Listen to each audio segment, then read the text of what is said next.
The next program that we're going to do is yours truly, Johnny Dollar. And who else do we have for Johnny Dollar except Mandel Kramer?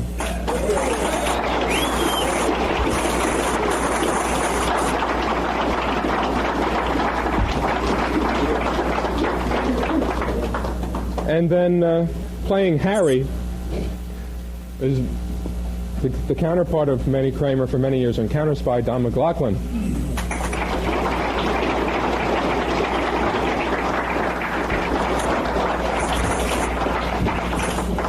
Ralph Bell will be Doc.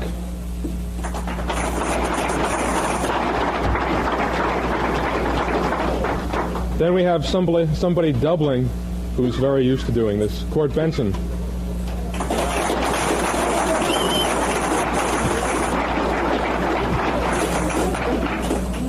I was looking for who I cast for this part all afternoon. I didn't remember I cast anybody, and Bill Griffiths was so gracious to play the professor in this at last, very short notice.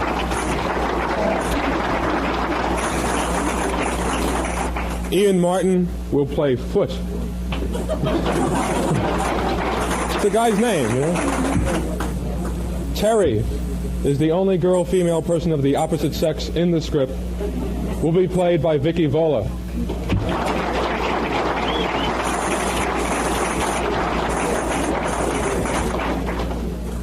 Bob Prescott Sr. will be Howard. And Ray will be played by Jack Houseknecht.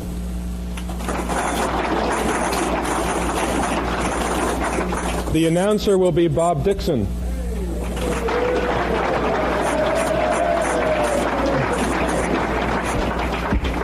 And on piano and on sound effects,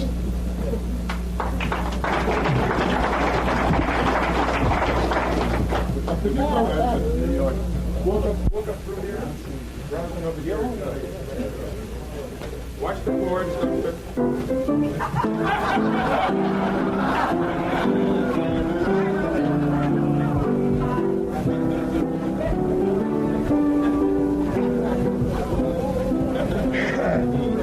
Work with pygmies.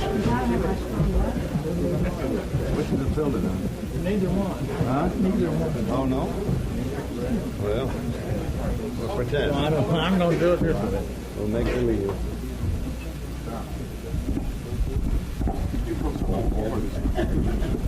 That's good too much. All right.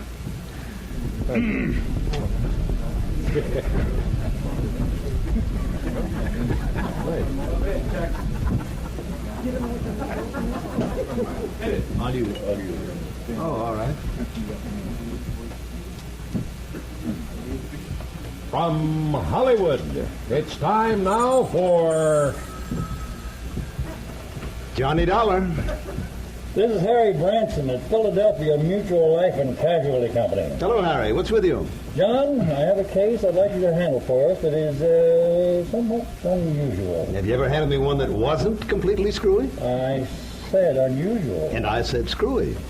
So now that we understand each other, what's it all about? Well, absolutely nothing. Yet I'm very apprehensive about one of our clients. Harry, you're the biggest worrywart I ever knew. What's that? Who is this client? Dr. Walter Merrill. Merrill, the scientist? That's right. Nobel Prize winner? Man who worked out the molecular orbital contraction, something or other? That's the one. As I say, John, I'm worried. Well, who wouldn't be about him? I'll be right down to see you.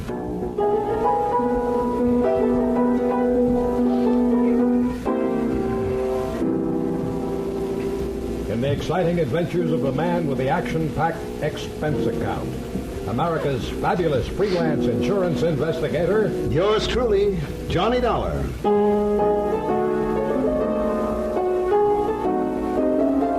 Expense account submitted by Special Investigator Johnny Dollar to the Philadelphia Mutual Life and Casualty Insurance Company in Philadelphia. Where else? Following is an account of expenses incurred during my investigation of the clever chemist matter. Expense account item 1. $22.50, air transportation and incidentals, Hartford to New York to Philadelphia.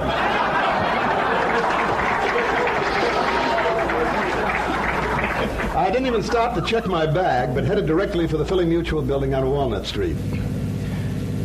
Harry Branson is a good insurance man, but a great worrier. Nonetheless, he's given me some pretty important cases in times past, and highly lucrative, too. I mean, after all, what do we live for? Oh, here you are. Keep the change. Thanks, Doc. John, what took you so long? What's the matter, Harry? Forget to pay the rent on your office, or just forget the key? Oh, no, John. Now, as a matter of fact, I have the pay at the key right here in my, this is hardly time or place for any levity. Surely you haven't been waiting here on the sidewalk ever since you called me. No, I haven't. But by checking plane schedules, I was able to determine when you would arrive almost to the minute, and not wanting to waste time taking you upstairs to the office. Pretty urgent matter, then, Well, what's more, the drive at your self-car that I have arranged for you should be here shortly. Oh? Well, usually I arrange those things myself. Yes, I know, and how we pay for them on that expense account of yours. Oh, Harry, you touch me to the quick. My pride, my honor. Please, don't misunderstand me. I don't mean there's ever anything actually dishonest about your expense account. You don't? Well, you ought to, because believe me, I'll pat it to the hilt if I think I can get away with it. John. Anyhow, the most important reason for engaging the car was so that you can leave for Malaga without delay. Malaga? New Jersey. It's about 30 miles south and east of here. Is that where Dr. Merrill is? Yes. As is his custom, he chooses to work in some isolated spot where he can't possibly be disturbed. Now, he and his colleagues, that is. Colleague? I always heard that he worked alone, freelance. Well, you heard right. However, he now has a Professor Theodore Nash with him. Nash? He's one of our foremost chemists, at least according to Dr. Merrill. I've never heard of him. Now, what seems to be the trouble? Well, John, they're working together on what I'm sure is some top-secret project. Now, wait a minute. Didn't Merrill have something to do with the early rocket experiments? Precisely, which is why I suspect their present work may have something to do with the space satellite or intercontinental missiles or something like that. Possible. But what has all this got to do with you? What's their insurance? Now, Dr. Merrill's had a policy with us for some years, $20,000. And Professor Nash? Well, recently he took out a policy with us, too, for $10,000. And the beneficiary? Nash made Dr. Merrill his beneficiary. Well, that sort of thing is often done between men working together, Harry. You know that. Yes, I know, so that if anything happens to one, the other will be financially able to carry on what they've started. Right. Which is no doubt why Dr. Merrill changed the beneficiary of his policy to Theodore Nash. Well, what's the worry? Well, no sooner was the change made than I received a letter of protest from Dr. Merrill's daughter. Who is she? Mrs. Howard Harding. She and her husband live in West Philadelphia. He's a welder for an aviation company, I think. Well, what did she base her protest? She claimed her father must have been coerced into changing the policy. Oh, come on now. Wait a minute. That sounds like the hungry relative who complains about being cut out of a will. Well, it might if Mrs. Harding were a perfectly well-balanced, intelligent, sure quite unselfish person, a completely honorable... Is she good-looking? Yes. And sweet to you? Yes, she is. Well, that is, John, I don't know what you're trying to imply. Oh, they do it every time. Oh, come on now, John. Particularly when there's a bit of money involved. Good-looking insurance broker like you, and you're a bachelor, too, aren't you? You're pulling my leg. Oh, Harry. Then I guess we're all suckers for a sales talk from someone like that. No, that has nothing to do with it. I've had these hunters before, John. They've always been right. Now, even you will have to admit to that. I will confess that in the cases I've handled for you so far, why don't you call up Dr. Merrill? I think the quaint old fellow would die rather than have a phone near enough to disturb him in his work. Oh, yeah, here's your rental car. Waiting at the curb. Off you go, John. See what you can find out. Okay, Harry. It all sounds like a lot of nothing that you're worried about, but as long as you're willing to pay for it. And I always did like South Jersey this time of year.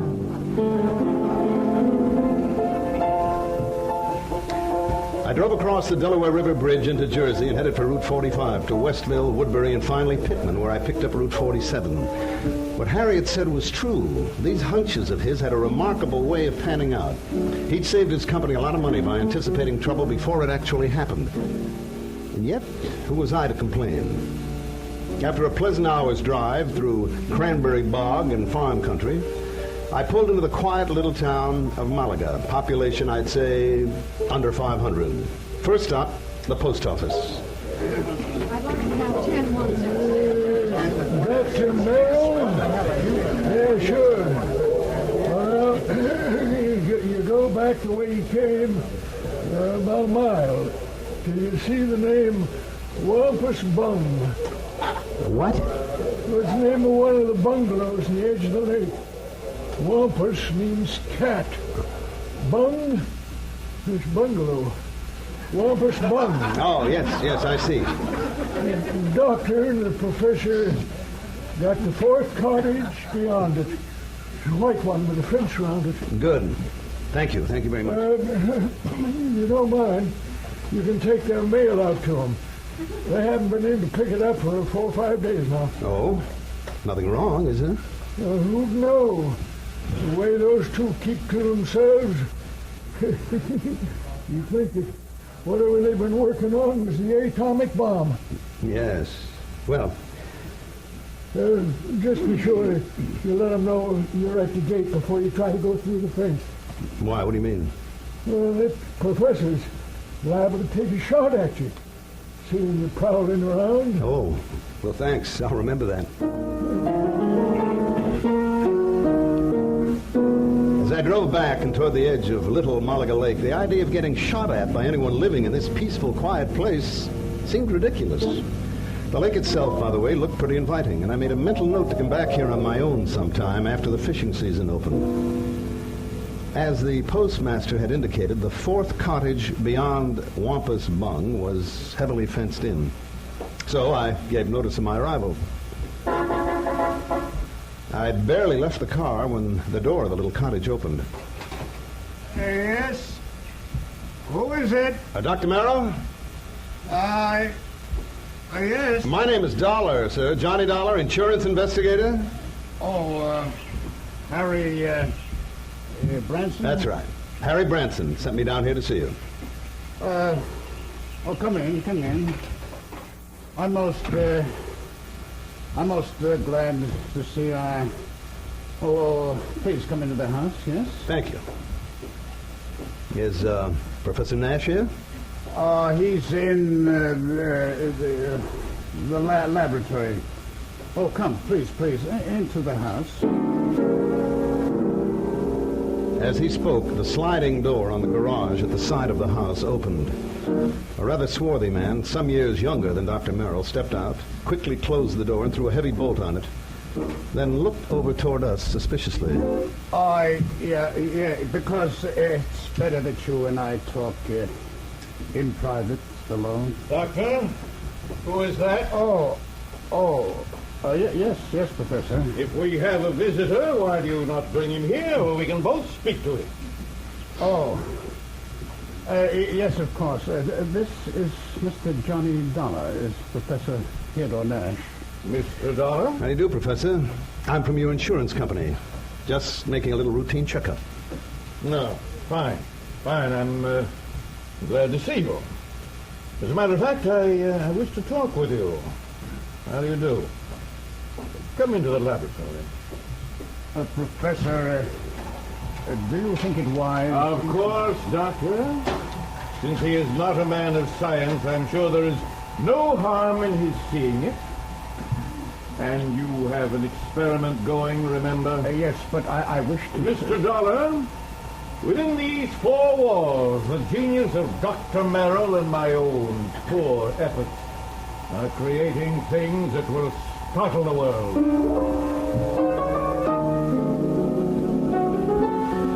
Outside, the small building looked like an ordinary two-car garage, somewhat in need of paint and repair. But inside, with windowless concrete reinforced walls, it was immaculate and loaded with scientific equipment of all shapes and sorts and sizes. There were racks of test tubes, bottles of chemicals, beakers, retorts, Bunsen burners, a centrifuge, machines and apparatus I'd never seen before, that I imagine much of the world never dreamed of, and all of it neat as a pin, not so much as a stirring rod out of place. Look, Doctor. The polymerization stop is almost complete. Well? You must continue with the molecular balance check immediately. Yes. And you must both leave me. This must not be seen by anyone who... Yes, we understand, Doctor. I hope you will pardon me, Mr. Dollar. Yes, of course, Doctor. Come, Mr. Dollar. I will lock the door. Yes. He does require privacy, doesn't he? Yes. You're not going to bolt that door on him. Oh, of course not. Force of habit, I guess. It is he who keeps things locked so tightly when he's working, unnecessarily so. But then a genius is permitted his idiosyncrasies. Harry Branson seems to think that you two may be working on something to do with guided missiles. A very perceptive man, but that is something we must not speak about. Well, if that's so, I should think this place would be heavily guarded. It's hardly necessary in this isolated little community, especially since it is not generally known that we're here. But why have you come here, Mr. Dollar? Just a routine checkup. We usually do this when sizable policies are changed. Is there something unusual about two men working together on important things, insuring in each other's favor? Well, no. But when the daughter perhaps objects. You know Dr. Merrill's daughter? Yes, I know about her. And about her unfortunate marriage to that day laborer. Nothing wrong with day labor, Professor. But one who waits for a great man like the doctor to die so that he can get his hands on the insurance money. You think so? You think that's why his daughter objected to the change? Well, of course. His money will be used to further his work. By me. And, of course, for the good of humanity. How soon do you think the doctor will be through with his experiment? 1 hour, perhaps 2. Then he will call me in to assist him with the crucial step. But now about this insurance... Look, why don't I run back to town and arrange for a place to stay and grab a bite to eat, then come back here? If you like. I'm sorry we have no room in the cottage. Oh, please don't give it a second thought. I'll see you later.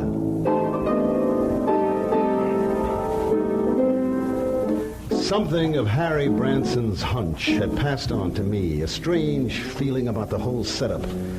There was something wrong about both Merrill and Nash, particularly the latter, something I couldn't put my finger on. Was Dr. Merrill afraid of Nash? I don't know. Item 2, $1 even for a quick bite in a little cafe along the highway after I'd made arrangements for a room for the night in a private home that took in boarders. It was not much over an hour later when I drove back to the little cottage by the lake and the laboratory with its important secrets.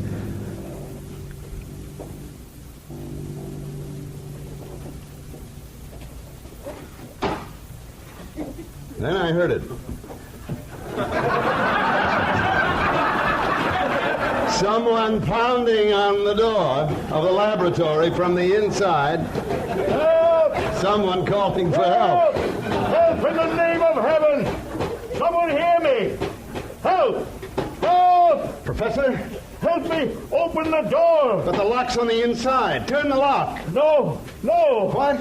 The bolt! There on the outside, please! Bolt on the outside? Oh, yes. Oh, thank heaven. Thank Good heaven. Lord, Professor, what happened to you? You look like you've been run over. Dr. Merrill. Oh, it's too late. Too late. Professor, what happened here? He beat me. Threw acid at me. The doctor? No, the man who... Then he killed the doctor with a gun. Killed him. Killed him. Who, Professor? Who? I don't know.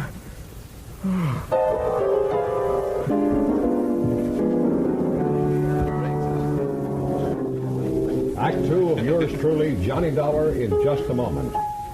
Sundays on most of these same stations, it's the FBI in Peace and War. Here's drama that pulls no punches, revealing how unsung heroes of the Federal Bureau of Investigation operate to track down criminals and saboteurs. Listen, just a few minutes from now, as the dragnet closes on another public enemy. It's 30 minutes of thrilling, spine-tingling drama on the FBI in Peace and War. Now, Act 2 of yours truly, Johnny Dollar, and the clever Chemist matter.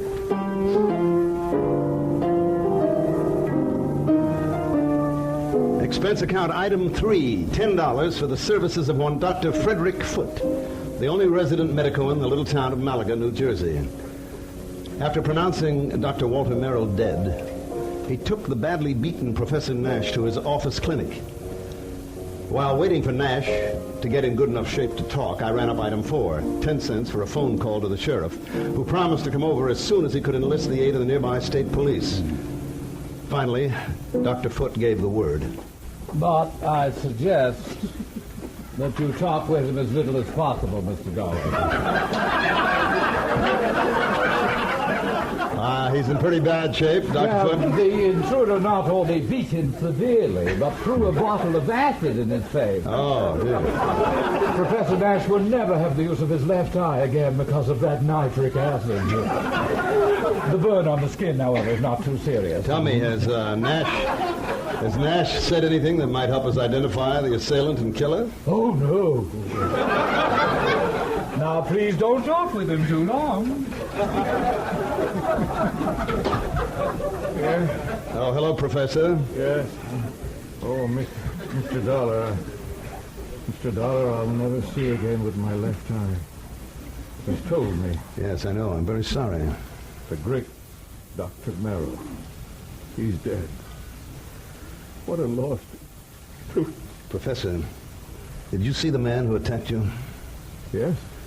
Can you describe him at all? I don't want to tire you, but it's very important if you can. Yes. Young, not more than 30. 5 feet 6 or 8. Very heavy. Yes? Stocky and black curly hair. Yeah?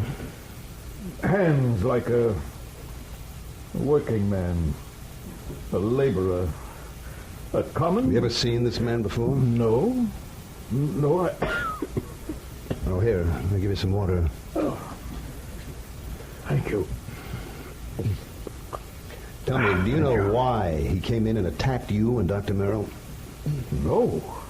Was he after something there in the laboratory? Only to kill Dr. Merrill. I tried to defend him, but I... I'm Yes, Doctor. sorry, Mr. Dollar. But I think that's quite enough. All right, Dr. Foote. I think I've heard enough.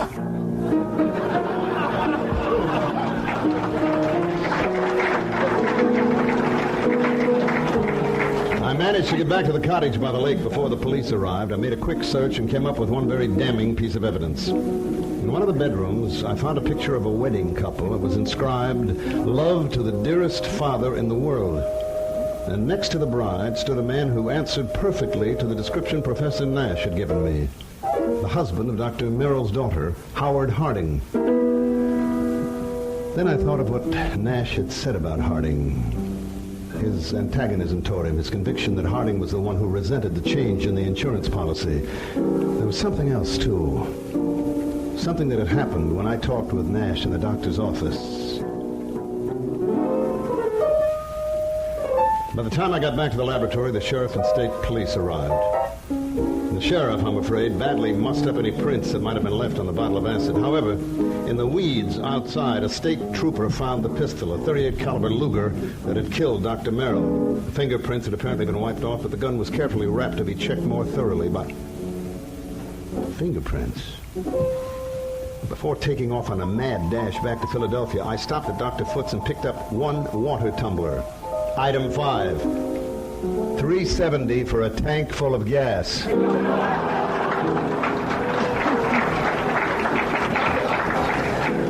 Item 6, 50 cents parking in Philadelphia. As close as possible to Harry Branson's office.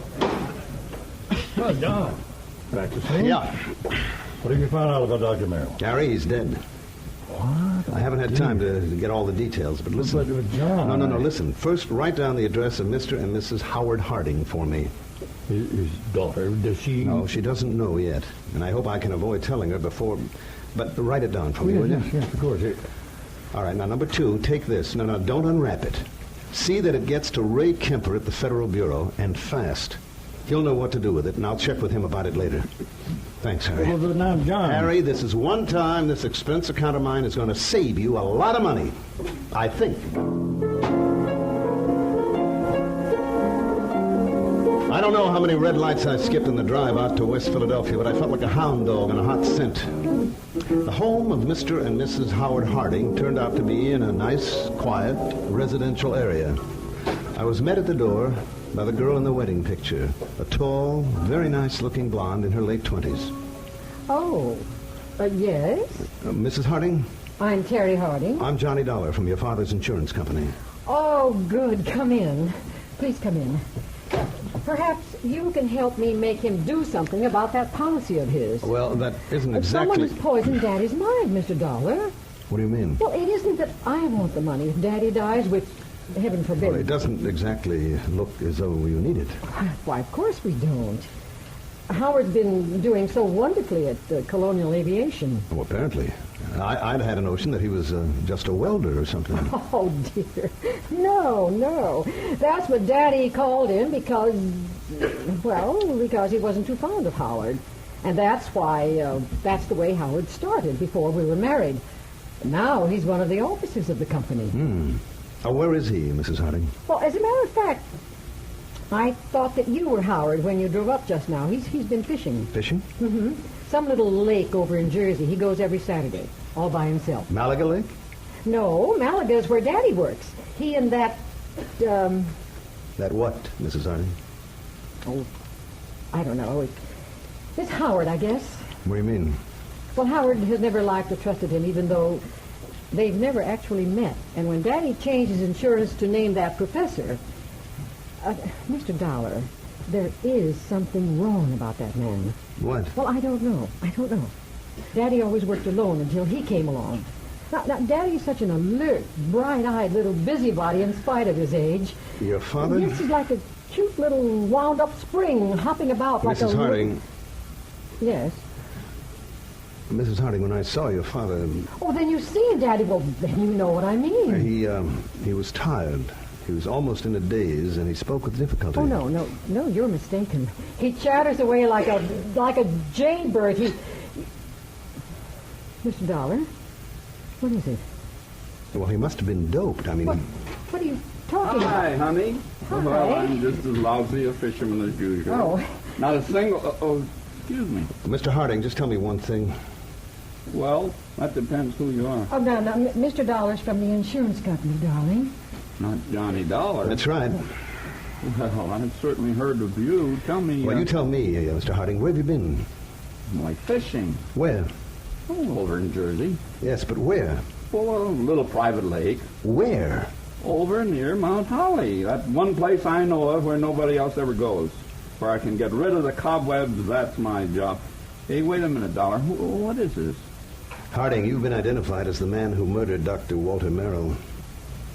Murdered? Mr. Dollar, what did you say? I'm sorry, Mrs. Harding. I'm very sorry, but it's true. Be. Oh, no, it just What are you talking about, Dollar? Is this true? You didn't know about it? Of course not. How could I? Where did it happen? How? At his place in Malaga. Professor Nash? Oh, I'll kill that man. Now, you'll take it easy. You seem to forget that so far you're the only suspect in the case. You're out of your mind. If it was anybody, it was that Nash. I never have trusted that man and the insurance policy. If anybody killed Dr. Merrill, it was that professor. Do you have anyone to verify that you've been up at the lake near Mount Holly? Well, of course not. I told you I go alone. There's nobody there. Now, listen to me. Nash was with Dr. Merrill when he was killed, there in his laboratory. Of course he was. But Nash was attacked also. He was beaten and acid was thrown at him. He's lost the sight of one eye because of it. And I tell you, you're sure? Of course I'm sure. It was I who found them. Nash beating against the inside of the door of that laboratory, crying for help. A door that was bolted on the outside. Oh, Dollar, please. But, Dollar, are you sure of that? Yes, I'm sure. I still think... Terry, I'm sorry, honey. Here, let me... Howard, it's so terrible. You better answer that phone, Howard. Yeah. Anybody can kill him, Daddy. Hello? Yes? Yes? It's for you, Mr. Dollar. Oh, thank you. Harry, dear, come. You've got to pull yourself together. Johnny Dollar. Johnny, this is Harry Branson. I just received a call from Mr. Kemper at the Federal Bureau. Yes? Says he must see you immediately. It's very important. All right, call him back, Harry. Tell him I'll be there in 15 minutes. Now, Harding, just to keep things straight, I wouldn't leave this house if I were you. Well, now, wait a minute, Just Dollar. sit tight. I think you're in the clear.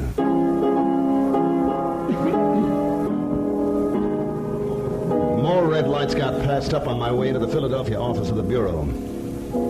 So Ray Kemper felt that whatever he'd found was important. If so, it would back up one of my suspicions. But in view of the circumstances and that bolted door on the laboratory, for instance, how could it? Important is putting it mildly, Johnny. The prints that you found on the water glass, Ray. 3 sets. 1, yours. Naturally, yes. 2, a Dr. Frederick Foote, who is currently practicing medicine. Yes, I know, in the town of Malaga, New Jersey. That's where the glass came from. Oh, because the 3rd set of prints, Yes? I had to go into the international file for them. And Johnny? The international file. Nash? Theodore Nash? Nash. Nashevsky. What? Theodore Nashevsky. Chemist for one of our not-so-friendly countries. What? Expert on explosives. At one time, he was thought to have attempted to enter this country. That was in 1940. Ray, have you got any pictures of him? Plenty. From the time he was a kid. Here. And tell me, how you picked up these prints? He got a beard in this picture, but it looks like him, all right. And this one, too. But the head is shaved. Almost as though he tried to keep changing his appearance. Johnny... Now, wait a minute. Here's a picture of him as a youngster. This eye patch on his left eye. Our dossier is pretty complete. He was quite an athlete until he injured that eye. But it doesn't show in these other pictures. And he hasn't a glass eye. No, his eye always looked perfectly natural. But now, Johnny, if you have information... Ray, this has done it for me. Thanks. Now, just a minute. I'll see you. Johnny, this is Kemper. Give me a man to tell Johnny Dollar. He's leaving this office right now. Get on it! All the way back to Malaga, New Jersey, I hoped my rental car would hold together. And it did, in spite of the fact that I pushed it all the way.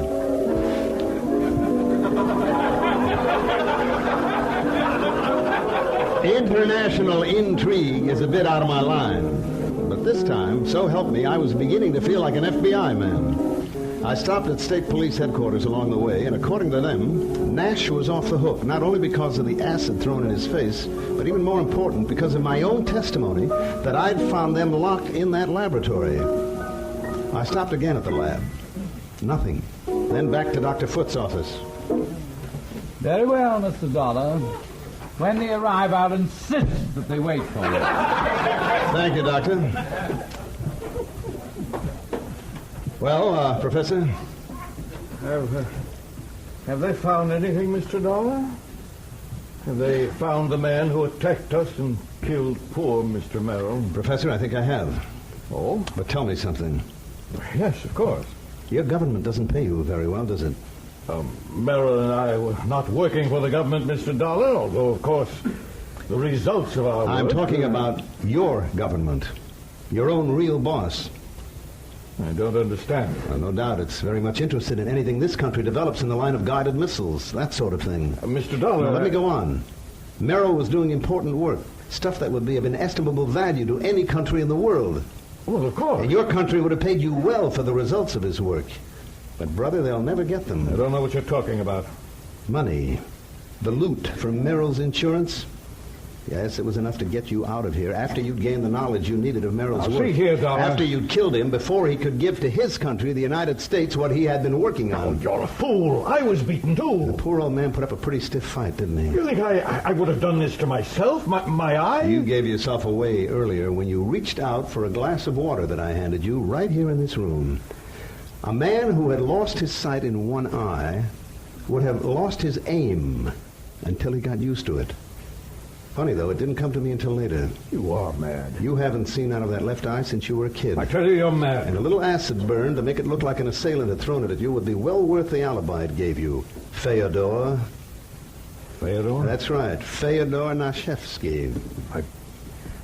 Listen to me. You were the one who found us locked in. The door bolted from the outside. You found it. Yes, and also the cord, the string that you used to pull the bolt to, that you looped over the bolt and pulled after you got inside. You couldn't have. I dropped it in a vat of acid that... Thank you. I was bluffing. I made a lucky guess. What?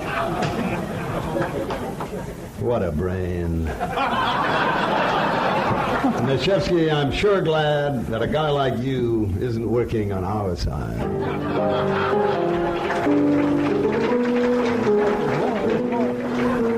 The capsule he fished out of his pocket never got to his mouth.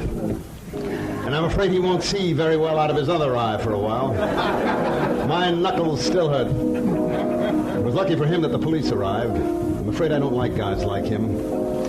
Expense account total, including all the incidentals I could think of, and transportation back to Hartford, $84.35. Don't beef on this one, Harry. The criminal, in spite of being the named beneficiary, doesn't get paid. And think of what you and I and your insurance company have contributed to the State of the Union. Yours truly, Johnny Dollar.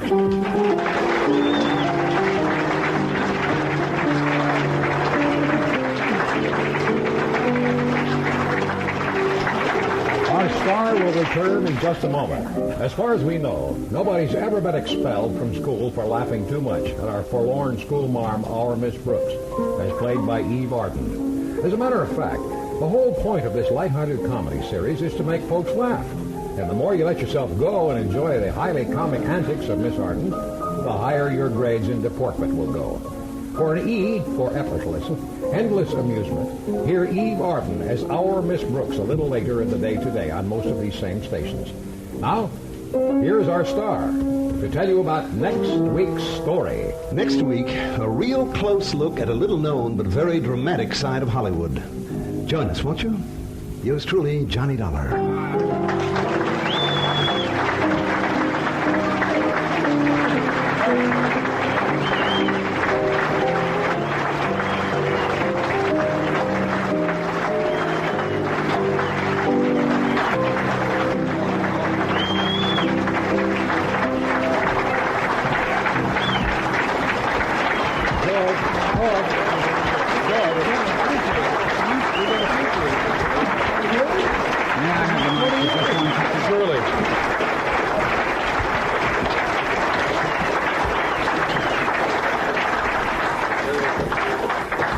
This is just a footnote to the performance you have heard. As you know, in these days, radio was live, and what went out was irretrievable. So we would never have lost an incredible characterization like Dr. Foote. But I must explain to you that I was playing him as a pink herring. I just wanted on camera. However, the main reason for being here is that today, fortunately, we can correct mistakes that have been made. And a dreadful mistake was made because in a moment of excitement, thinking no one was there, I took away Court Benson's double from him. And I now want you to hear how the cabbie should have sounded. Yeah, thanks very much.